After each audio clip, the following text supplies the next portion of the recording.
الحمد لله رب العالمين والصلاة والسلام على أشرف الأنبياء والمرسلين أما بعد فأعوذ بالله من الشيطان الرجيم من همزه ونفخه ونفثه بسم الله الرحمن الرحيم رب اشرح لي صدري ويسر لي أمري واحلل عقدة من لساني يفقه قولي اللهم انفعنا بما علمتنا وعلمنا ما ينفعنا وزدنا علما فبشر عبادي الذين يستمعون القول فيتبعون أحسنه أولئك الذين هداهم الله وأولئك هم أولو الألباب أعوذ بالله من الشيطان الرجيم بسم الله الرحمن الرحيم واتل عليهم نبأ نوح إذ قال لقومه يا قوم إن كان كبر عليكم مقامي وتذكيري بآيات الله فعلى الله توكلت فأجمعوا أمركم وشركاءكم ثم لا يكن أمركم عليكم غمة ثم قضوا إلي ولا تنظرون واتل عليهم نبأ نوح اور تلاوت کیجئے اے اللہ کے رسول صلی اللہ علیہ وسلم ان پر یعنی کفار مکہ پر قریش پر نبأ نوح علیہ السلام کی خبر، ان پر اپنی قوم پر نوح علیہ السلام اور ان کی قوم کا قصہ بیان کریں انہیں۔ حضرت نوح علیہ السلام کا ان کی قوم کے ساتھ قصہ ہو یا دیگر انبیاء کرام علیہ السلام کے قصے ہوں، قرآن کریم میں موجود ہیں تفصیل کے ساتھ۔ قرآن کریم پرانی قوموں کا، پرانے انبیاء کا تذکرہ کرتا ہے، اس میں بڑے فوائد ہیں، بڑی حکمتیں ہیں، بڑی عبرتیں ہیں۔ اللہ تعالیٰ فرماتے ہیں فَقْصُصِ الْقَصَصَ لَعَلَّهُمْ يَتَفَكَّرُونَ، اے نبی صلی اللہ علیہ وسلم آپ قصے پڑھیں، ان پر پرانی قوموں کے قصے بیان کریں تاکہ لوگ غور و فکر کریں۔ دوسری آیت کریمہ میں اللہ تعالیٰ فرماتے ہیں لَقَدْ كَانَ فِي قَصَصِهِمْ عِبْرَةٌ لِأُولِي الْأَلْبَابِ، ان قصوں میں عقل مندوں کے لیے بڑی عبرت ہے۔ کوئی عقل والا ہے تو وہ ان قصوں سے بڑے فوائد حاصل کر سکتا ہے، بہت عبرت حاصل کر سکتا ہے کہ پرانے قصوں میں نیک لوگوں کو صبر کا مظاہرہ کرنا پڑا، آزمائش آئی، مصیبت آئی، لیکن جب انہوں نے خندہ پیشانی کے ساتھ اللہ رب العالمین کے حکم کے مطابق صبر کیا تو آخر کار کس طرح اللہ رب العالمین نے انہیں سرفراز کیا، کس طرح اللہ رب العالمین نے انہیں کامیاب کیا۔ اللہ کے انبیاء کرام علیہ السلام اور ان کے ساتھ ایمان لانے والے وہی کامیاب ٹھہرے۔ والعاقبۃ للمتقین، انجام ہمیشہ متقین کے ساتھ رہا۔ اور جو لوگ اللہ کے نافرمان تھے وہ کتنے طاقتور، کتنے اقتدار والے، کتنے مال و دولت والے، کتنی آسائشوں والے، اتنی نعمتیں، اتنی آسائشیں جو اللہ تعالیٰ نے تم لوگوں کو اے قرآن کے مخاطبین نہیں دی، تمہیں اس کا 10واں حصہ نہیں دیا۔ وہ تم سے 10 گنا زیادہ آسائشوں میں تھے، نعمتوں میں تھے، لیکن ان کو اس اقتدار نے، اس مال و دولت نے، ان صلاحیتوں نے، جب انہوں نے اللہ کی نافرمانی کی تو انہیں ان چیزوں نے کوئی فائدہ نہیں دیا، اور وہ آخر کار ناکام ٹھہرے، نامراد ٹھہرے، تباہ ہوئے، آخر کار دہائیاں دیتے دیتے اس دنیا سے چلے گئے۔ تو اللہ تعالیٰ قصے بیان کرتے ہیں اور ان قصوں میں بڑی عبرت ہے، بڑے فوائد ہیں۔ سورہ ہود میں اللہ تعالیٰ نے کئی انبیاء کرام علیہ السلام کا، کئی رسولوں کا ذکر فرمایا، ان کی قوم کا، تو وہاں اللہ تعالیٰ فرماتے ہیں وَكُلًّا نَقُصُّ عَلَيْكَ مِنْ أَنْبَاءِ الرُّسُلِ مَا نُثَبِّتُ بِهِ فُؤَادَكَ، اے اللہ کے رسول صلی اللہ علیہ وسلم، یہ جو ہم آپ پر جب بھی قصہ بیان کرتے ہیں رسولوں کا، آپ کے قلب اطہر کو مضبوط کرنا چاہتے ہیں، آپ کے دل کو ڈھارس دینا چاہتے ہیں کہ آپ کے ساتھ صرف آپ کی تکذیب نہیں ہوئی، صرف آپ کو آزمائشیں نہیں دی گئیں، یہ معاملہ پچھلے نیک ترین لوگوں کے ساتھ، انبیاء و رسول کے ساتھ بھی یہ معاملہ پیش آیا۔ وَلَقَدْ كُذِّبَتْ رُسُلٌ مِّن قَبْلِكَ فَصَبَرُوا عَلَىٰ مَا كُذِّبُوا، پہلے بھی رسولوں کو جھٹلایا گیا تو انہوں نے صبر کیا جھٹلانے پر، وَأُوذُوا، ان کو اذیت دی گئی، حَتَّىٰ أَتَاهُمْ نَصْرُنَا، حتیٰ کہ ہماری مدد آ گئی۔ وَلَا مُبَدِّلَ لِكَلِمَاتِ اللَّهِ، اللہ کی کلمات کو کوئی بدل نہیں سکتا۔ کیا مطلب؟ اللہ کی کلمات کو کوئی بدل نہیں سکتا، یعنی اللہ کے فیصلوں کو، اللہ کے وعدوں کو کوئی بدل نہیں سکتا۔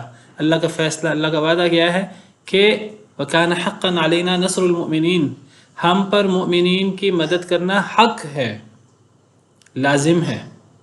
اللہ پر کون ہے جو لازم کرے؟ اللہ نے اپنے فضل سے اپنے اوپر لازم کیا ہوا۔ یہ اللہ کے وعدے ہیں، اللہ کے وعدوں کو کوئی بدل نہیں سکتا۔ یہ سب سے بڑی حقیقت ہے کہ انبیاء و رسول ایمان والے آخر کار وہی کامیاب ہوں گے. آخر کار آزمائشیں ہوں گی، مشکلات آئیں گی، وہی کامیاب ہوں گے. انا لننصر رسولنا والذین آمنوا فی الحیات الدنیا ویوم یقوم الاشہاد. یہ کامیابی، یہ غلبہ صرف آخرت کا نہیں، آخرت کا تو ہے ہی، دنیا میں بھی ہے. بے شک ہم انا لننصر رسولنا، بے شک ہم البتہ مدد کرتے ہیں اپنے رسولوں کی، والذین آمنوا اور ایمان والوں کی بھی، فی الحیات الدنیا دنیا کی زندگی میں، ویوم یقوم الاشہاد اور قیامت کے دن جس دن گواہیاں قائم ہوں گی اس دن بھی. تو یہ قصے بہت فائدہ مند ہیں، بہت غور طلب ہیں، ایک ایک بات میں گہرائی کے ساتھ غور کرنا چاہیے. تو تلاوت کیجئے ان پر، اے اللہ کے رسول صلی اللہ علیہ وسلم. نوح علیہ السلام کی خبر، ان کا قصہ. حضرت نوح علیہ السلام پہلے رسول ہیں، سب سے پہلے رسول اگر ہیں تو سیدنا نوح علیہ السلام ہیں. حضرت نوح علیہ السلام سے پہلے بھی اللہ کے انبیاء کرام علیہم السلام تھے جن پر اللہ کی وحی ہوتی تھی، لیکن پہلے رسول ہونے کا شرف، آپ کو پتہ ہے رسول کا مقام نبی سے زیادہ ہوتا ہے. ہر رسول نبی ہوتا ہے لیکن ہر نبی رسول نہیں ہوتا. صحیح احادیث مبارکہ سے پتہ لگتا ہے کہ جب لوگ قیامت کے دن سیدنا آدم علیہ السلام کے پاس آئیں گے کہ اے آدم، آپ تو وہ ہستی ہیں کہ اللہ رب العالمین نے آپ کو اپنے مبارک ہاتھوں سے پیدا کیا، اور اللہ رب العالمین نے آپ کو فرشتوں سے سجدہ کروایا، اللہ رب العالمین نے آپ کو بڑا مقام دیا، آپ ہم سب کے باپ ہیں، تو آپ ہمارے لیے سفارش کریں. تو حضرت آدم علیہ السلام کہیں گے کہ میں یہ کام نہیں کر سکتا. حضرت نوح علیہ السلام کے پاس جاؤ، وہ سب سے پہلے رسول ہیں. تو حضرت نوح علیہ السلام کو بہت بڑا مقام ہے، بہت بڑا مرتبہ ہے. یہ صرف رسول نہیں ہیں، یہ اولو العزم رسولوں میں سے ہیں. 950 سال اپنی قوم کو انہوں نے تبلیغ کی. ان کی صرف تبلیغ کی عمر وہ 950 سال ہے. وَلَقَدْ أَرْسَلْنَا نُوحًا إِلَىٰ قَوْمِهِ فَلَبِثَ فِيهِمْ أَلْفَ سَنَةٍ إِلَّا 50 عَامًا. اپنی قوم میں 50 کم 1000 سال بطور رسول رہے ہیں. اللہ کے بڑے ہی شکر گزار، بڑے برگزیدہ. اللہ فرماتے ہیں سورہ بنی اسرائیل میں، ذُرِّيَّةَ مَنْ حَمَلْنَا مَعَ نُوحٍ إِنَّهُ كَانَ عَبْدًا شَكُورًا. بنی اسرائیل کو مخاطب کرتے ہوئے اللہ فرماتے ہیں کہ اے ان لوگوں کی اولاد جنہیں ہم نے نوح علیہ السلام کے ساتھ کشتی میں سوار کرایا تھا، تم ان لوگوں کی اولاد ہو. کیونکہ حضرت نوح علیہ السلام کے بعد انہی کی اولاد سے نسل چلی ہے، باقی سب ختم ہو گئے تھے. انہو کان عبدًا شکورا. نوح علیہ السلام تو بڑے ہی شکر گزار بندے تھے. بہترین شخص وہ ہوتا ہے احادیث مبارکہ کے مطابق جس کی عمر لمبی ہو اور جس کا عمل اچھا ہو. یعنی اگر ایک شخص کی عمر چھوٹی ہے اور اعمال اچھے ہیں، تو اگر چھوٹی عمر ہوگی تو اعمال اتنے زیادہ کر نہیں سکے گا. وہ الگ بات ہے، اللہ تعالیٰ جو ہے وہ اس کے اعمال میں برکت ڈال کر، اگر اس نے 50 سال اللہ کی عبادت کی ہے، اللہ اس کو اس کے خلوص کی وجہ سے اللہ تعالیٰ اس کی عبادت کو بڑھا دیں، سینکڑوں سال کی عبادت کا اس کو ثواب دے دیں. لیکن اگر ایک بندے کی عمر لمبی ہے اور عمر لمبی ہونے کے ساتھ اس کے اعمال نیک ہیں، تو یہ اللہ کی بہت بڑی سعادت ہے. حدیث مبارکہ کا مفہوم یہ ہے کہ سب سے نیک شخص وہ ہوتا ہے، سب سے بہتر شخص وہ ہوتا ہے جس کی عمر لمبی ہو اور اس کے عمل اچھے ہوں. آپ نے حدیث مبارکہ میں قصہ پڑھا ہوگا، صحیح حدیث ہے، 2 لوگوں کا کہ وہ دونوں لوگ ایک دوسرے سے آگے بڑھنے کی کوشش کرتے تھے.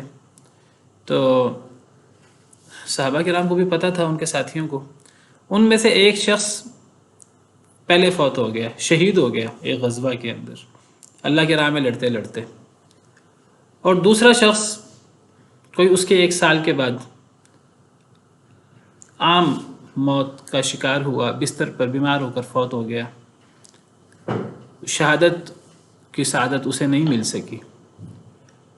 تو وہ 2 لوگ ایک دوسرے سے نیکی میں آگے بڑھنے کی کوشش کرتے رہتے تھے. تو یہ اس بات کا ان کے ساتھیوں کو پتہ تھا. تو صحیح حدیث مبارکہ میں ہے کہ ایک صحابی نے خواب دیکھا، اس خواب میں اس نے ان دونوں صحابہ کو دیکھا، دونوں فوت ہو گئے، ایک پہلے شہید ہو کر غزوہ میں اور دوسرے عام بستر پر فوت ہوئے۔ اب لوگ باتیں کرتے تھے آپس میں کہ دیکھو یہ پہلا شخص کتنا خوش نصیب ہے، دونوں ایک دوسرے سے آگے بڑھنے کی کوشش کرتے تھے کہ کون نیکیوں میں زیادہ ہے۔ تو پہلا شخص تو دیکھو اللہ نے اسے شہادت کی موت دے دی، اور شہادت کتنی بڑی سعادت ہے آپ کو پتہ ہے، پہلا خون کا قطرہ گرتا ہے سارے گناہ معاف ہو جاتے ہیں۔ اور اگر جنت میں جا کر کوئی دوبارہ دنیا میں آنے کی تمنا کرے گا، کوئی تمنا نہیں کرے گا، صرف شہید ہے جو دنیا میں آنے کی تمنا کرے گا۔ کیوں؟ کیونکہ اسے جب وہ دیکھے گا کہ شہید کو کتنا بڑا اجر ملتا ہے اللہ کے ہاں، تو وہ کہے گا کہ کاش دوبارہ میں دنیا میں جاؤں، دوبارہ اللہ کے راستے میں شہید ہوں، مجھے دوبارہ اتنا بڑا مقام ملے۔ شہید کے علاوہ کوئی دوبارہ جنت میں جا کر واپس آنے کی تمنا نہیں کرے گا۔ کتنا بڑا مقام ہے شہادت کا۔ اب صحابہ کے نام ڈسکس کرتے تھے آپس میں، تو خواب آیا ایک صحابی کو، اس نے خواب میں دیکھا کہ جنت کا منظر اس نے دیکھا، جنت کا جو دروغہ ہے اور جنت کا جو خازن ہے وہ جنتی لوگوں کو پکار رہا ہے۔ تو وہ جنت کا جو دروغہ ہے وہ پہلے اس شخص کو جنت میں پکارتا ہے کہ جو شخص بعد میں فوت ہوا، 1 سال کے بعد عام موت کا شکار ہوا، بستر پہ فوت ہوا، پہلے اس کو پکارا، اس کو جنت میں داخل کر دیا۔ پھر اس صحابی کو پکارا جو 1 سال پہلے فوت ہوا تھا اور غزوہ میں اللہ کے راستے میں وہ شہید ہوا، بعد میں اس کو پکارا۔ اور پھر جو صحابی یہ خواب دیکھ رہے تھے پھر ان کا نام پکارا گیا، لیکن جب یہ داخل ہونے لگے ان سے کہا گیا ابھی آپ کا وقت نہیں آیا، ابھی آپ کی عمر مکمل ہوگی اور پھر اس کے بعد معاملہ ہوگا۔ اب یہ خواب دیکھا انہوں نے، نبی کریم صلی اللہ علیہ وسلم کی عادت مبارکہ یہ تھی کہ آپ صحابہ کرام سے کہتے تھے اپنے خواب مجھے بیان کیا کرو۔ کبھی فجر کے بعد آپ صحابہ کرام کو کبھی اپنا خواب بیان کرتے جو آپ دیکھتے، کبھی آپ صحابہ کرام سے کہتے کہ اپنے خواب مجھے بیان کرو۔ نبی کریم صلی اللہ علیہ وسلم صحابہ کرام سے پوچھتے تھے خواب وغیرہ، تو وہ پھر صحابی نے نبی صلی اللہ علیہ وسلم کو اپنا خواب بیان کیا۔ اچھا، نبی کوئی خواب بیان کرے، نبی کوئی خواب دیکھے، وہ خواب وحی کی حیثیت رکھتا ہے، یا نبی کسی کے دیکھے ہوئے خواب کی تعبیر کر دے تو وہ نبی اگر کسی کے دیکھے، چاہے وہ دیکھنے والا کافر ہی کیوں نہ ہو یا مسلمان ہو، عام مسلمان امتی، کوئی بھی خواب دیکھے اگر اس کی تعبیر نبی کر دے تو وہ تعبیر وحی ہوتی ہے۔ اب کہنے کو یہ خواب ہے لیکن اب اس کی تعبیر نبی صلی اللہ علیہ وسلم کرتے ہیں۔ جب یہ خواب نبی صلی اللہ علیہ وسلم کے سامنے آیا تو اور ان صحابی نے پوچھا، آپ نے فرمایا تمہیں کیا تعجب ہے اس خواب پر؟ وہ کہنے لگے ہم لوگوں کو اس خواب میں تعجب یہ ہے کہ یہ خواب صحیح ہے اگر تو جو بعد میں فوت ہوا ہے وہ جنت میں پہلے داخل ہو گیا، حالانکہ وہ بستر پہ فوت ہوا ہے، اور جو پہلا شخص ہے جو اللہ کے راستے میں فوت ہوا ہے، اور شہادت کے کتنے فضائل ہیں جو آپ نے بیان کیے ہیں، لیکن وہ جنت میں بعد میں جا رہا ہے۔ تو نبی صلی اللہ علیہ وسلم فرماتے ہیں، آپ فرماتے ہیں کہ تمہیں تعجب کیا ہو رہا ہے؟ کیا تم یہ نہیں دیکھتے کہ یہ جو بعد والا شخص ہے اسے پہلے، ٹھیک ہے پہلا شخص وہ اللہ کے راستے میں شہید ہوا ہے، لیکن بعد والے شخص کو 1 سال مزید ملا ہے۔ تم نہیں دیکھتے اس نے 1 سال میں کتنے سجدے اس نے ادا کیے ہوں گے، اس نے 1 سال میں کتنے روزے رکھے ہوں گے؟ پھر آپ نے فرمایا اللہ کی قسم جس کے ہاتھ میں میری جان ہے کہ یہ بعد والا شخص پہلے شخص سے اتنا افضل ہے کہ ان دونوں کے درمیان اتنا فاصلہ ہے درجوں میں جتنا زمین و آسمان کا فاصلہ۔ دوسرا شخص پہلے شخص سے درجے میں بڑھ گیا، اگرچہ پہلا شخص شہید ہوا ہے، دوسرا شخص سال بعد فوت ہوا ہے اور بستر مرگ پہ فوت ہوا ہے، شہید نہیں ہوا، لیکن اس کو 1 سال کی عمر بھی تو ملی ہے۔ اس نے 1 سال کے اندر کتنی نیکیاں کر لی ہیں، کتنے سجدے اس نے اللہ کے لیے ادا کیے ہیں، کتنے اس نے روزے رکھے ہیں۔ تو عمر لمبی ہونا اور ایمان کے ساتھ وہ عمر لمبی ہو اور عمل صالح کے ساتھ وہ لمبی عمر ہو تو کتنی بڑی سعادت ہے، اور پھر وہ نبی کی عمر ہو، نبی اور رسول کی، جس کا ایک ایک لمحہ جو ہے وہ برکتوں سے لبریز ہوتا ہے، اور پھر وہ 1000 سال کی عمر ہو تو کتنا بلند مقام ہوگا، کتنا بلند مرتبہ ہوگا سیدنا نوح علیہ السلام کا۔ علیہ افضل الصلوات و ازکی التسلیم۔ جی مس افشین، آپ کا کوئی سوال ہے؟ السلام علیکم ورحمۃ اللہ۔ وعلیکم السلام ورحمۃ اللہ وبرکاتہ۔ جی میرا سوال یہ ہے کہ آپ نے بھی بتایا نا کہ نبی جو ہے وہ اگر کسی خواب کی تعبیر کر دے تو وہ سچ ہوگی، اسی طرح جو حدیث مبارکہ ہے جس میں کہ خواب پرندوں کی پنجوں میں ہوتے ہیں، تو جو تعبیر دینے والا وہ تعبیر دینا پڑے، تو یہ آج کل کی یہی چیز اس چیز کو ذرا ایکسپلین کریں کہ اگر ہم کسی مفتی سے یا کسی مولانا سے خواب پوچھتے ہیں اور وہ جو خواب بتائیں گے تو کیا ایسا ہی ہو جائے گا؟ یہ سمجھنا کہ جو پہلے تعبیر کر دیتا ہے اس کی تعبیر صحیح ہوتی ہے، یہ بات صحیح نہیں ہے۔ یہ بات صحیح ہے کہ خواب کسی ایسے شخص کو بیان کرنا چاہیے کہ جو بڑا نیک ہو، بڑا عالم فاضل ہو اور جو آپ کا مخالف نہ ہو، لیکن یہ جو ہمارے ہاں مغالطہ ہے کہ جی جو خواب کی پہلے تعبیر کر دے گا تو وہ تعبیر صحیح ہے، غلط ہے، وہ واقع ہو جائے گی، یہ بات صحیح نہیں ہے۔ یہ ہمارے ہاں ایک مغالطہ ہے جو کئی لوگوں کے ذہن میں ہے، ایسی بات نہیں ہے، واللہ تعالی عالم۔ تو سیدنا نوح علیہ السلام کا ان پر قصہ بیان کریں۔ حضرت نوح علیہ السلام میں نے ذکر کیا جلیل القدر پیغمبر ہیں اور اولو العزم رسولوں میں سے ہیں۔ نبی کریم صلی اللہ علیہ وسلم کو اولو العزم رسولوں کی پیروی کرنے کا حکم دیا گیا، فاصبر کما صبر اولو العزم من الرسل۔ میں نے اس لیے تھوڑی سی وضاحت کر دی کہ بعض لوگ سیدنا نوح علیہ السلام کے بارے میں بعض لوگ سمجھتے ہیں کہ جی وہ کچھ سخت مزاج تھے، انہوں نے اپنی قوم کے لیے بد دعا کی، تو ایسی بات نہیں ہے کہ وہ اپنے کوئی قوم کے خیر خواہ نہیں تھے باقی انبیاء اور رسول کی طرح، وہ بھی اتنے ہی خیر خواہ تھے اپنی قوم کے جتنے باقی انبیاء اور رسول ہیں۔ ہمیں رسولوں کے درمیان اس قسم کا مقابلہ نہیں کرنا چاہیے۔ حضرت نوح علیہ السلام نے اپنے قوم کے لیے بد دعا کی تھی، حضرت نوح نے بھی کی تھی، حضرت موسیٰ علیہ السلام نے بھی کی تھی، لیکن یہ جو انہوں نے اپنی قوم کے خلاف حضرت نوح علیہ السلام نے بد دعا کی تھی کہ اے اللہ اس قوم کا ایک فرد بھی باقی نہ چھوڑ، ان سب کو تباہ و برباد کر دے، رب لا تذر علی الارض من الکافرین دیارا انک ان تذرهم یضلوا عبادک ولا یلدوا الا فاجرا کفارا۔ تو حضرت نوح علیہ السلام نے یہ دعا اس لیے کی تھی کہ ان کو اللہ کی طرف سے وحی ہو گئی تھی کہ اب کوئی ایمان نہیں لائے گا، تو پھر انہوں نے یہ دعا کی تھی اللہ تعالیٰ سے کہ اے اللہ اگر اب کسی اور نے ایمان نہیں لانا تو اے اللہ تعالیٰ پھر سب کو تباہ و برباد کر دے۔ تو تلاوت کیجئے ان پر نوح علیہ السلام کا قصہ۔ اذ قال لقومہ یا قومی، جب انہوں نے اپنی قوم سے کہا اے میری قوم، ان کان کبر علیکم مقامی وتذکیری بآیات اللہ، اگر ہے گراں گزرتا تمہارے اوپر مقامی میرا تم میں کھڑا ہونا، وتذکیری بآیات اللہ میرا تمہیں نصیحت کرنا اللہ کی آیات کے ساتھ۔ نصیحت اور واعظ ہوتا ہی اللہ کی آیات کے ساتھ۔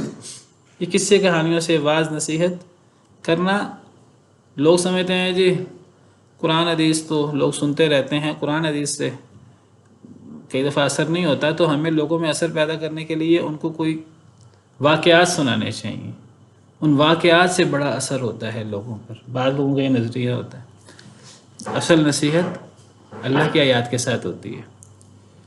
فذکر بالقرآن من یخاف وعید، اس قرآن کے ساتھ نصیحت کریں جو میری ڈانٹ سے ڈرے۔ اور وَلَقَدْ يَسَّرْنَا الْقُرْآنَ لِلذِّكْرِ فَهَلْ مِن مُدَّكِرٍ، ہم نے قرآن کریم کو نصیحت کے لیے آسان کر دیا ہے، کوئی نصیحت حاصل کرنے والا ہو؟ السلام علیکم سر۔ وعلیکم السلام ورحمۃ اللہ۔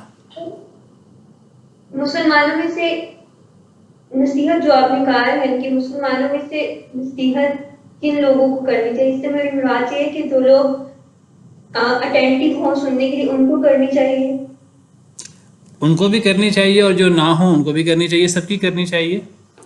اللہ تعالیٰ فرماتے ہیں وَذَكِّرْ فَإِنَّ الذِّكْرَى تَنفَعُ الْمُؤْمِنِينَ، آپ نصیحت کریں، نصیحت مومنوں کو فائدہ دیتی ہے۔ تو ہاں نصیحت اس وقت کرنی چاہیے جس وقت نصیحت کرنے کا فائدہ ہو۔ فَذَكِّرْ إِن نَفَعَتِ الذِّكْرَى، نصیحت کرو اگر نصیحت فائدہ دے۔ تو باقی یہ ہے کہ انسان یہ سمجھے کہ جی میں نے تو ایسے شخص کو نصیحت کرنی ہے جو میری نصیحت سنے گا، جو میری نصیحت نہیں سنے گا میں نے اس کو نصیحت نہیں کرنی، تو اگر یہ بات ہوتی تو پھر نبی کریم صلی اللہ علیہ وسلم کفار کو واعظ و تبلیغ نہ کرتے، آپ صرف مسلمانوں کو واعظ کرتے۔ تو نبی کریم صلی اللہ علیہ وسلم کو تو اللہ تعالیٰ نے مسلمانوں کو، کافروں کو، سب کو واعظ کرنے کا حکم دیا، بلکہ ان کفار کے بارے میں، جن کفار کے بارے میں اللہ نے فرمایا کہ ان پر مہر لگ چکی ہے اللہ تعالیٰ کی طرف سے، اللہ نے ان کے بارے میں بھی نہیں فرمایا کہ اب ان کو واعظ کرنا چھوڑ دیں۔ ہاں یہ فرمایا ان الذین کفروا سواء علیہم اانذرتہم ام لم تنذرہم لا یؤمنون ختم اللہ علی قلوبہم وعلی سمعہم، کہ وہ لوگ جو کافر ہیں برابر ہیں، ان پر آپ انہیں ڈرائیں یا نہ ڈرائیں وہ ایمان نہیں لائیں گے، کیونکہ اللہ نے مہر لگا دی ہے۔ لیکن یہ نہیں فرمایا کہ اب ان کو واعظ کرنا بند کر دیں، اور نہ نبی صلی اللہ علیہ وسلم نے ان کو واعظ کرنا بند کیا۔ تو واعظ کرتے رہنا چاہیے۔ اصحاب سبت کو یہ مغالطہ ہوا، اصحاب سبت میں وہ ہفتے والے یہودی وہ 3 گروہوں میں بٹ گئے تھے، بنی اسرائیل جن کے ساتھ ہفتے کا واقعہ پیش آیا۔ ایک گروہ وہ تھا جو ہیلا کر کے، اللہ کی نافرمانی کر کے وہ شکار کرتا تھا مچھلیوں کا ہفتے کے دن۔ دوسرا گروہ وہ تھا جو شکار تو نہیں کرتا تھا لیکن وہ دوسروں کو منع بھی نہیں کرتا تھا، اور تیسرا گروہ وہ تھا جو یہ ہیلا کرتا بھی نہیں تھا، اللہ کی نافرمانی کرتا بھی نہیں تھا، اور وہ جو لوگ یہ اس گناہ میں، اس ہیلا میں مبتلا تھے وہ ان کو روکتا بھی تھا۔ تو 3 طرح کے گروہ تھے، یعنی ایک گروہ یہ ہیلا میں اور ان چیزوں میں مبتلا تھا، 2 گروہ یہ کام نہیں کرتے تھے، اگرچہ وہ تھوڑے لوگ تھے۔ ان 2 گروہوں میں سے بھی ایک گروہ وہ تھا جو دوسروں کو روکتا بھی نہیں تھا، اور تیسرا گروہ وہ تھا جو دوسروں کو روکتا بھی تھا۔ تو جو روکتا نہیں تھا اس نے تیسرے گروہ سے کہا کہ تم قالت امۃ منہم لم تعظون قوما اللہ مہلکہم او معذبہم عذابا شدیدا، انہوں نے کہا کہ تیسرے گروہ سے کہا کہ تم اس قوم کو کیوں واعظ نصیحت کرتے ہو، اللہ نے انہیں ہلاک تو کر ہی دینا ہے، انہوں نے تمہاری نصیحت سے فائدہ نہیں اٹھانا، اللہ نے انہیں ہلاک کر ہی دینا ہے، اللہ کی طرف سے ان پر بدترین عذاب آئے گا، تو تم انہیں کیوں نصیحت کرتے ہو؟ لم تعظون قوما، تم اس قوم کو نصیحت کیوں کرتے ہو؟ اللہ مہلکہم او معذبہم عذابا شدیدا، اللہ نے انہیں ہلاک کر ہی دینا ہے، اللہ نے انہیں سخت ترین عذاب دینا ہی دینا ہے۔ تو کیا جواب دیا تیسرے گروہ نے؟ قالوا معذرۃ الی ربکم ولعلہم یتقون، 2 وجوہات سے۔ ایک تو ہم اللہ کے ہاں سرخرو ہوں گے کہ اے اللہ ہم نے اپنی ذمہ داری بدرجہ اتم پوری کی، کیونکہ ذمہ داری کب پوری ہوتی ہے؟ ذمہ داری انسان کی صرف یہ نہیں کہ وہ نیکی کرے اور گناہ سے بچے، صرف یہ ذمہ داری نہیں ہے، انسان کی ذمہ داری یہ بھی ہے کہ دوسروں کو روکے، صرف خود نیک بن کے، ورنہ تو انسان جنگلات کی طرف نکل جائے اور نماز روزہ کرنا شروع کر دے، نہیں، معاشرے میں رہ کر خود بھی نیکی کرنی ہے اور لوگوں کو بھی حق کی بات کرنی ہے، لوگوں کو بھی واعظ کرنا ہے۔ تو پہلا مقصد ہمارا لوگوں کو واعظ کرنے کا، وہ ایمان لاتے ہیں نہیں لاتے، کہ اللہ کے ہاں عذر پیش کر سکیں گے، اور دوسرا مقصد وَلَعَلَّهُمْ يَتَّقُونَ، شاید انہیں فائدہ ہو جائے، شاید اصلاح ہو جائے، ولیکن ذکر لعلہم یتقون، نصیحت کرنا ہے شاید کہ وہ بچ جائیں۔ اور کئی دفعہ ایسے لوگ ایمان لے آتے ہیں کہ بالکل تصور نہیں ہوتا وہ ایمان لائیں گے۔ تو اس سے پتہ لگا کہ ہمیں ہر بندے کو نصیحت کرنی ہے۔ ہاں ایسا وقت تلاش کرنا چاہیے نصیحت کے لیے جس وقت نصیحت کرنا ہمارا خیال و فائدہ دے گی۔ اب ایک بندہ جو ہے نا وہ واعظ کرنے میں لگا دوسرے بندے کو، یا کسی 2 گھنٹے سے 3 گھنٹے سے واعظ کیے جا رہا ہے، وہ اتنا لمبا واعظ کوئی بھی نہیں سنتا۔ حضرت ابن مسعود رضی اللہ تعالیٰ عنہ سے کسی نے کہا کہ آپ ہمیں واعظ و نصیحت کے لیے وقت دے دیا کریں، روزانہ وقت دے دیا کریں۔ انہوں نے زیادہ سے زیادہ وقت لینے کا مطالبہ کیا تھا۔ حضرت ابن مسعود کہنے لگے اللہ کے رسول صلی اللہ علیہ وسلم بہت زیادہ واعظ نہیں کرتے تھے، آپ واعظ تب کرتے تھے جب وہ فائدہ مند ہوتا تھا۔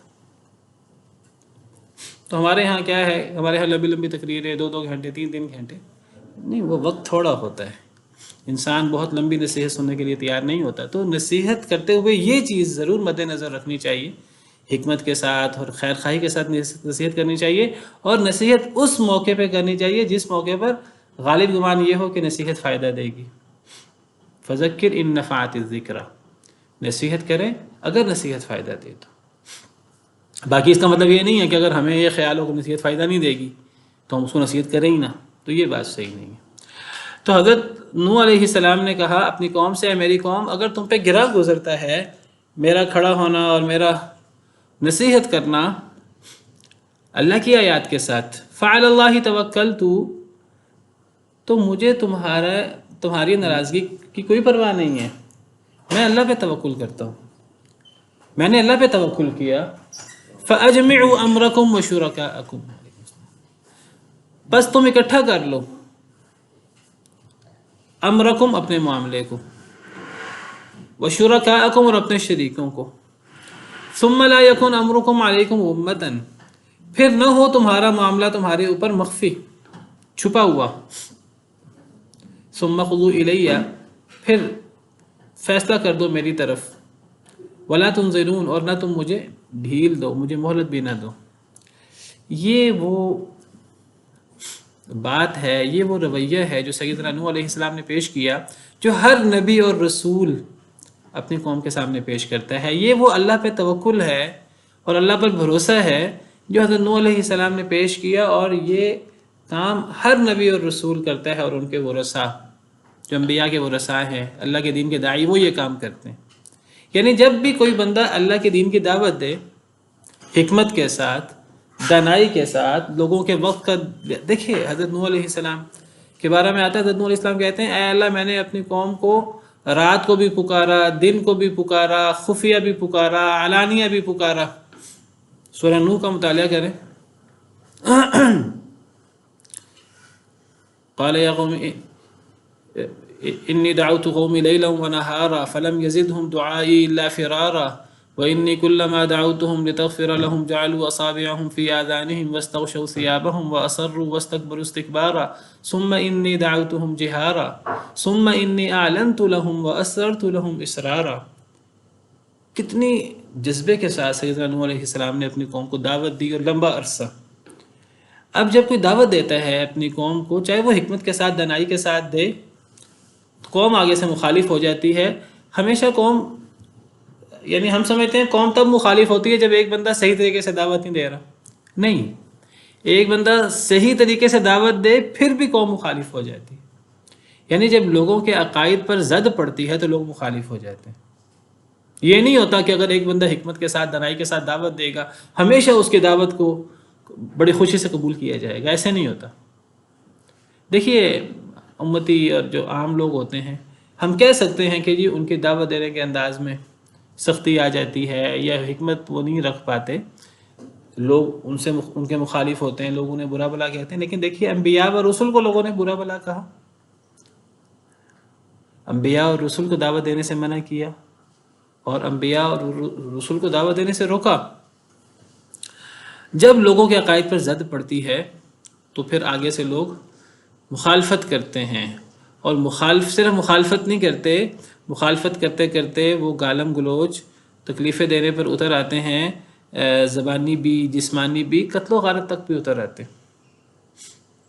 نبی کریم صلی اللہ علیہ وسلم کو کتنی مخالفت کا سامنا کرنا پڑا، آپ کا بائیکاٹ ہوا، اور آپ کو کیا کیا کیا کچھ نہیں کہا گیا، آپ کو کذاب، مجنون، جادوگر اور پتہ نہیں کیا کیا کہا گیا، اور پھر صرف یہیں تک نہیں، آپ پر پتھر برسائے گئے، آپ کو مکہ مکرمہ سے نکلنے پر مجبور کیا گیا، آپ کو شہید کرنے کی سازشیں ہوئیں، سازش ہوئی باقاعدہ کہ سارے قبیلوں کا، ہر قبیلے کے ایک نوجوان تو سب مل کر وار کریں گے تاکہ کسی ایک قبیلے پر بات نہ آئے، لیکن اللہ نے بچا لیا۔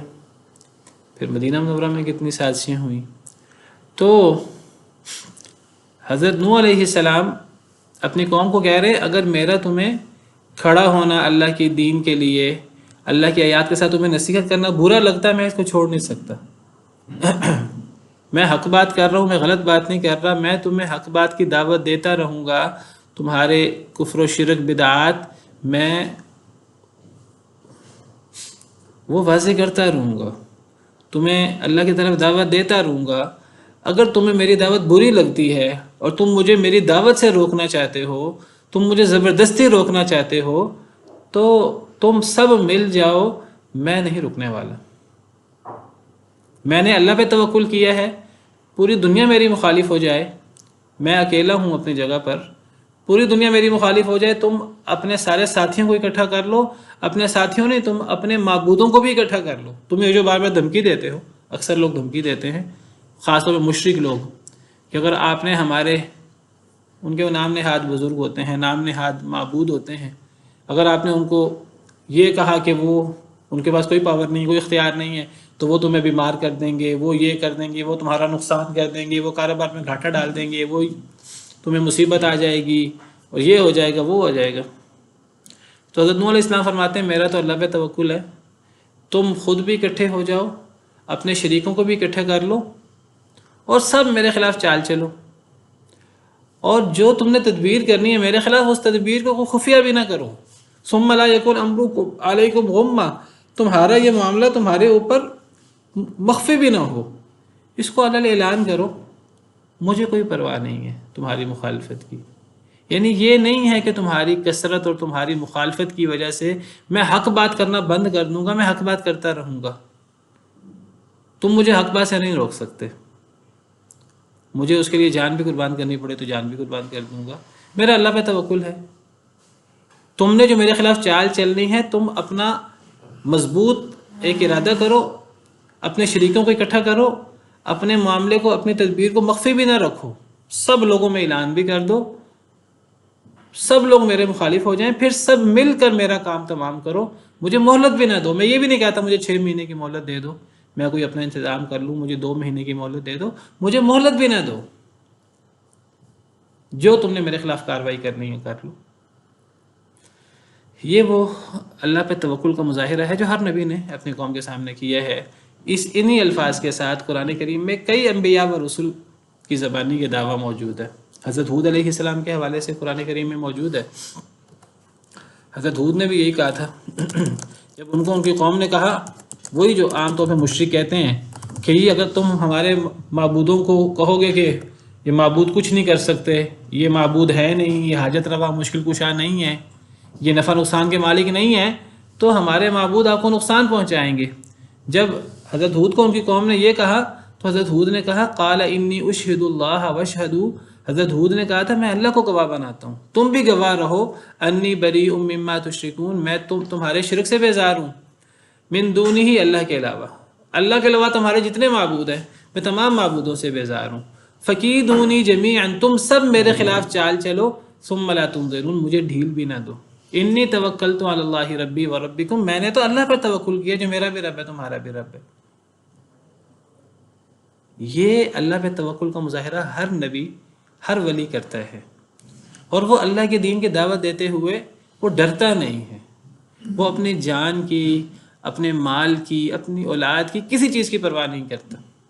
نبی صلی اللہ علیہ وسلم کو جب قریش نے دیکھا کہ آپ کی دعوت بڑھتی جا رہی ہے، لوگ مسلمان ہوتے جا رہے ہیں، تو ابو طالب کے پاس آ گئے کہ جی آپ اپنے بھتیجے کو روکے. ان کو پتا تھا ابو طالب مسلمان نہیں ہوئے، تو ابو طالب کے پاس آ گئے کہ دیکھیں جی اس نے تو خاندان کو خاندان سے جدا کر دیا ہے، بھائی بھائی کے دشمن ہوا ہوا ہے، ایک مسلمان ہے ایک کافر ہے، اور بھائی بھائی کے مخالف ہے، تو اپنے بھتیجے کو آپ سمجھائیں. تو ابو طالب نے آپ کو بلایا اور آپ کو سمجھایا کہ قوم بڑی مخالفت کر رہی ہے. تو نبی صلی اللہ علیہ وسلم نے کیا جواب دیا تھا کہ میرے ایک ہاتھ پہ سورج رکھ دیں، ایک ہاتھ پہ چاند رکھ دیں، میں حق بات کرنے سے نہیں رک سکتا، میں حق بات کرتا رہوں گا، یہ میری ذمہ داری ہے. ہاں حکمت سے بات کرنا یہ ایک بالکل الگ بات ہے، لیکن کوئی بندہ یہ سمجھے کہ جی اس کو مطلب بندہ دعوت ہی نہ دے، بندہ اپنی بات ہی چھوڑ دے، بندہ حق کی دعوت دینا ختم کر دے کسی سے ڈر کر، یہ کوئی رواداری نہیں ہے.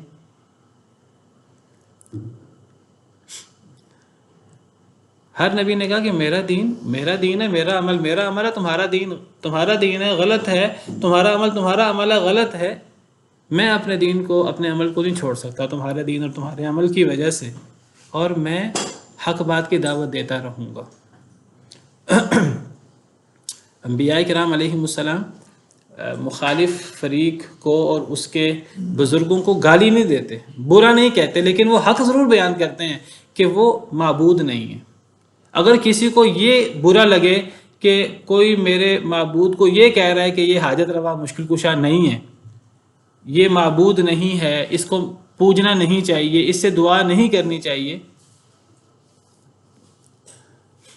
تو یہ بات تو داعی تسلیم نہیں کر سکتا. لوگ کیا کہتے ہیں؟ لوگ کہتے ہیں اصل میں آپ جب یہ ہمارے معبودوں کو یہ کہتے ہیں کہ وہ کچھ نہیں کر سکتے، یہ گستاخی کر رہے ہیں آپ. یہ گستاخی نہیں. حضرت عیسیٰ علیہ السلام کے بارے میں یہ کہنا کہ وہ اللہ کے عاجز بندے اور رسول ہیں، یہ کوئی گستاخی نہیں ہے، یہ تو عین حق ہے۔ اسی طرح اگر مسلمانوں میں سے کوئی نبی صلی اللہ علیہ وسلم کو اللہ کا شریک بنا لے، ان کو خدائی اختیارات دے دے، نبی صلی اللہ علیہ وسلم سے مدد مانگنا شروع کر دے، اور اگر ہم یہ کہیں کہ نبی کریم صلی اللہ علیہ وسلم سید الانبیاء والمرسلین ہے اور وہ ان میں خدائی اختیارات نہیں ہیں، وہ اللہ کے عاجز بندے اور رسول ہیں، تو یہ کوئی گستاخی نہیں ہے۔ سیدنا علی کے بارے میں کوئی یہ کہے کہ وہ حاجت روا مشکل کشا نہیں ہے، وہ اپنے آپ کو آزمائشوں سے موت سے نہیں بچا سکے، کسی دوسرے کو کیا وہ آزمائشوں سے اور موت سے بچائیں گے؟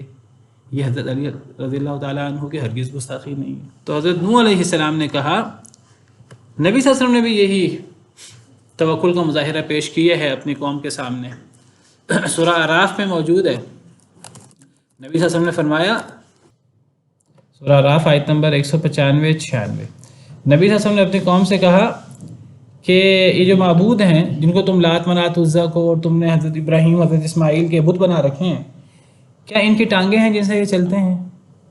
یہ تو ٹانگوں سے چل بھی نہیں سکتے، یہ بت کیا کر سکتے ہیں؟ کچھ بھی نہیں کر سکتے۔ کیا ان کے ہاتھ ہیں جن سے یہ پکڑتے ہیں؟ کیا ان کی آنکھیں ہیں جن سے یہ دیکھتے ہیں؟ کیا ان کے کان ہیں جن سے یہ سنتے ہیں؟ یہ کچھ بھی نہیں کر سکتے۔ قُلِ ادْعُوا شُرَكَاءَكُمْ، تم اپنے سب معبودوں کو بلا لو، ثُمَّ كِيدُونِي، پھر میرے خلاف چال چلو، فَلَا تُنظِرُونَ، مجھے مہلت بھی نہ دو۔ اِنَّ وَلِيِّيَ اللَّهُ، میرا دوست تو اللہ ہے، الذی نزل الکتاب، جس نے کتاب کو نازل کیا ہے، وَهُوَ يَتَوَلَّى الصَّالِحِينَ، اور وہ نیک لوگوں کو دوست بناتا ہے۔ تو یہ اللہ پہ توکل کا مظاہرہ پورے قوم کے سامنے پہ بانگ دہل، یہ تمام انبیاء و رسول نے کیا ہے، نیک لوگوں نے کیا ہے ہمیشہ، اور یہی ایمان کا تقاضا ہے۔ تو حضرت نوح علیہ السلام نے کہا، اگر تمہیں میرا تذکیر کرنا، میرا واعظ کرنا برا لگتا ہے، میں اس کو تو نہیں چھوڑ سکتا، میرا اللہ پہ توکل ہے، تم نے جو چال چلنی ہے میرے خلاف وہ چل لو، اپنی چال کو مخفی بھی نہ رکھو، مجھے مہلت بھی نہ دو، میرا اللہ پہ توکل ہے۔ فَإِن تَوَلَّيْتُمْ فَمَا سَأَلْتُكُم مِّنْ أَجْرٍ، اگر تم پھر جاؤ، فَمَا سَأَلْتُكُم مِّنْ أَجْرٍ، تو نہیں میں سوال کرتا تم سے کسی بدلے کا، اگر تم میری بات نہیں مانتے تو نہ مانو، میری یہ ذمہ داری نہیں ہے کہ میں تمہیں اپنی بات منواؤں، میری یہ ذمہ داری ہے کہ میں تمہارے سامنے حق بات پیش کروں، میں تمہیں مجبور نہیں کر سکتا، میں تمہیں زبردستی اسلام لانے کا کہہ نہیں سکتا، اگر تم منہ پھیرنا چاہتے ہو تو تم منہ پھیر سکتے ہو، میں تم سے کوئی بدلہ بھی نہیں مانگ رہا، میرا کوئی دنیاوی مقصد بھی نہیں ہے۔ قوم دیکھتی ہے کہ جب نبی رسول دعوت دینے سے باز نہیں آ رہے تو قوم پھر الٹے سیدھے الزامات لگاتی ہے، قوم کہتی ہے کہ اصل میں یہ دعوت اس لیے دے رہے ہیں، ان کو کوئی دنیاوی مفادات چاہیے، یہ بادشاہ بننا چاہتے ہیں، ان کو کوئی روپیہ پیسہ چاہیے۔ تو ہر نبی نے اعلان کیا کہ میں تم سے اس دعوت پر کوئی اجر نہیں چاہتا، کوئی بدلہ نہیں چاہتا، میرا اجر تو اللہ پر ہے، اگر تم نہیں مانو گے میں تمہیں مجبور بھی نہیں کروں گا، لیکن میں دعوت دیتا رہوں گا۔ ان اجری الا علی اللہ، نہیں ہے میرا اجر مگر اللہ پر۔ وَأُمِرْتُ أَنْ أَكُونَ مِنَ الْمُسْلِمِينَ، اور مجھے حکم دیا گیا ہے کہ میں مسلمانوں میں سے ہوں۔ دیکھیے یہ کتنی واضح آیت ہے، یہ کون کہہ رہا ہے مجھے حکم دیا گیا ہے میں مسلمانوں میں سے ہوں؟ حضرت نوح علیہ السلام۔ حضرت نوح علیہ السلام کس دین کی دعوت دیتے تھے؟ اسلام کی۔ اسلام واحد دین ہے سیدنا آدم علیہ السلام سے لے کر قیامت تک، جو اللہ کو پسند ہے، یہی اللہ کو قابل قبول ہے، اللہ کو کوئی دین اور قابل قبول نہیں ہے۔ ان الدین عند اللہ الاسلام، بے شک اللہ کے نزدیک دین تو اسلام ہی ہے۔ ومن یبتغی غیر الاسلام دینا فلن یقبل منہ، جو اسلام کے علاوہ کوئی دین اور تلاش کرے، جو مرضی نام رکھ لے اپنے دین کا، اگر وہ اسلام کے علاوہ کوئی دین ہے تو اسے قبول نہیں ہوگا، چاہے وہ اپنی طرف سے کتنی نیکی کرنے کی کیوں کوشش نہ کرے۔ وَهُوَ فِي الْآخِرَةِ مِنَ الْخَاسِرِينَ، اور ایسا شخص آخرت میں خسارہ اٹھانے والوں میں سے ہوگا۔ تو حضرت نوح علیہ السلام اسلام کی دعوت دیتے تھے، حضرت ہود حضرت صالح علیہ السلام بھی اسلام کی دعوت دیتے تھے، حضرت ابراہیم علیہ السلام اسلام کی دعوت دیتے تھے۔ حضرت ابراہیم علیہ السلام کے بارے میں قرآن کریم میں موجود ہے، اذ قال له ربه اسلم، حضرت ابراہیم کو ان کے رب نے کہا کہ مسلمان ہو جا، مطیع ہو جا، قال اسلمت لرب العالمین، تو حضرت ابراہیم کہنے لگے میں تو رب العالمین کے لیے مسلمان ہوں، مطیع ہوں۔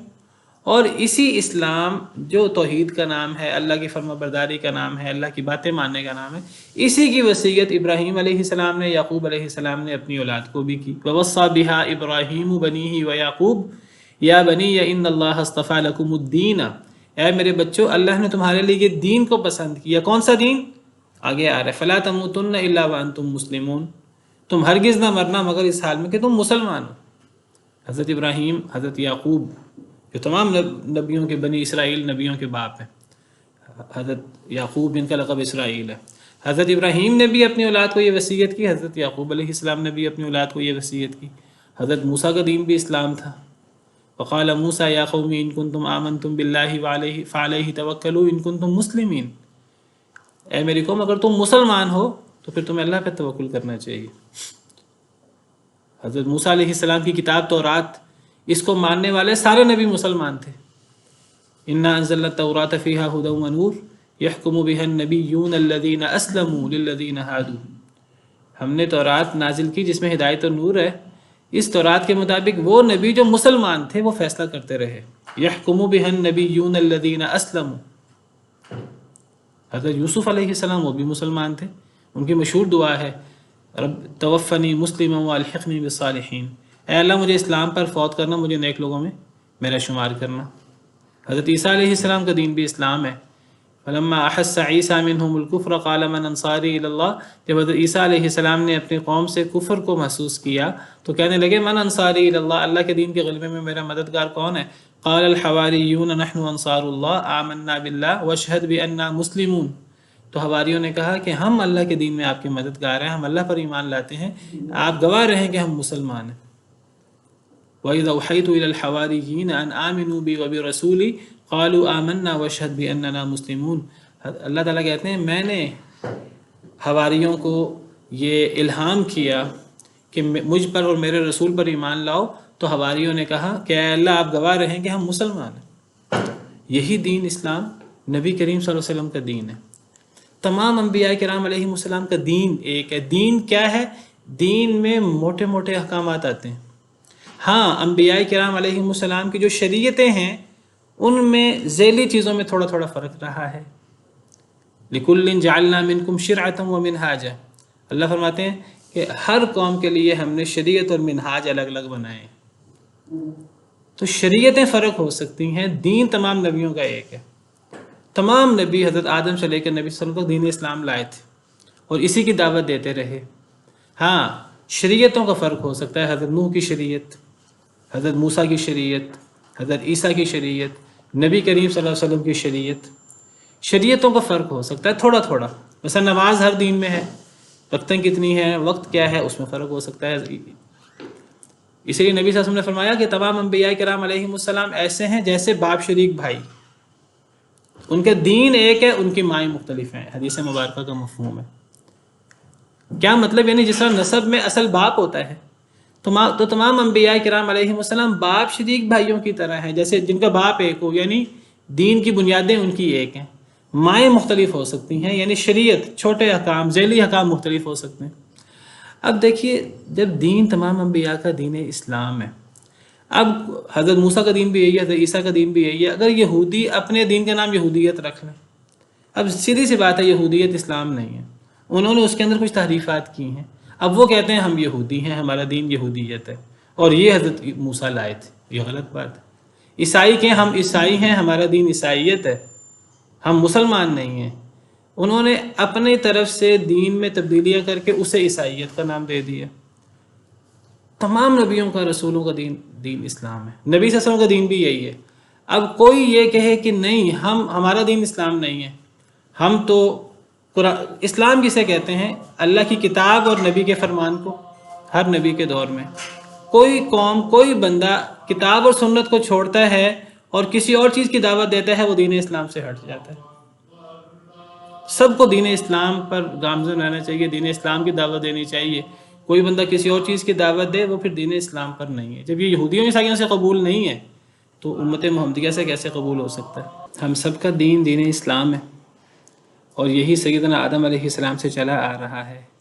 ہر بندہ مسلمان ہے۔ اور اسلام میں نے ذکر کیا، اسلام صرف اپنے آپ کو مسلمان کہہ لیں ہم، باقی ہم نہ قرآن کو مانیں نہ سنت کو مانیں، اپنی مرضی پر چلیں، تو اسلام کوئی نام نہیں ہے، یہ اصل میں ایک منہج ہے۔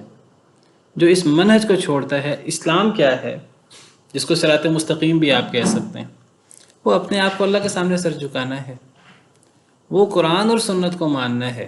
وَكَيْفَ تَكْفُرُونَ وَأَنْتُمْ تُتْلَى عَلَيْكُمْ آيَاتُ اللَّهِ وَفِيكُمْ رَسُولُ، تم کفر کیسے کر سکتے ہو، تم میں اللہ کی آیتیں تلاوت کی جاتی ہیں، تم میں اللہ کا رسول موجود ہے۔ وَمَن يَعْتَصِم بِاللَّهِ فَقَدْ هُدِيَ إِلَىٰ صِرَاطٍ مستقیم، جو اللہ کو تھام لے تو سیدھے رستے کی صراط مستقیم کی ہدایت دے دیا گیا۔ یہ ہے دین اسلام، اللہ کی کتاب پر عمل کرنا، نبی صلی اللہ علیہ وسلم کی سنت پر عمل کرنا۔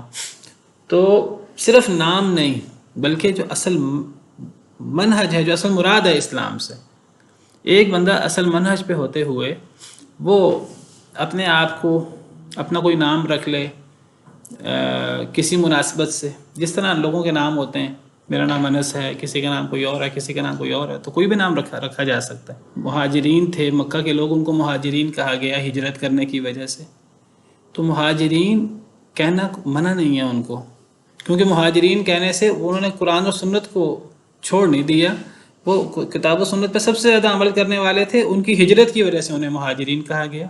انصار جنہوں نے مدد کی نبی صلی اللہ علیہ وسلم کی اور مہاجرین کی، ان کو انصار کا قرار دیا گیا۔